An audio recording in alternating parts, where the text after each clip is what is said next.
ଅଷ୍ଟ୍ରେଲିଆର ସିଡନୀରେ ଆତଙ୍କୀ ଆକ୍ରମଣ, 12 ନିହତ।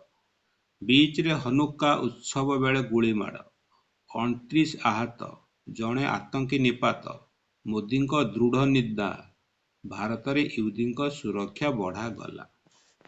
ଅଷ୍ଟ୍ରେଲିଆର ସିଡନୀ ସହରରେ ଥିବା ବଣ୍ଡି ବିଚ୍ରେ ଆଜି ଆତଙ୍କବାଦୀ ଆକ୍ରମଣରେ 11 ଜଣ ମୃତ୍ୟୁ ଘଟିଛି। ଅନ୍ୟ 29 ଜଣ ଆହତ ହୋଇଛନ୍ତି।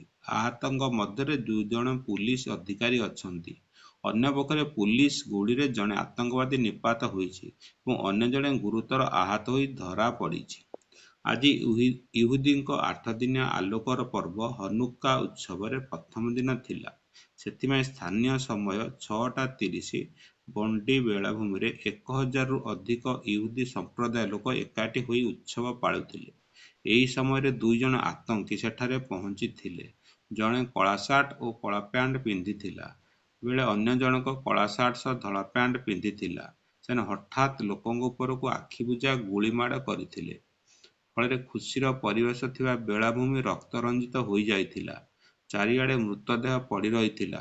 ଶୁଭୁଥିଲା କେବଳ ଆହତଙ୍କ ଆର୍ତ୍ତ ଚିତ୍କାର।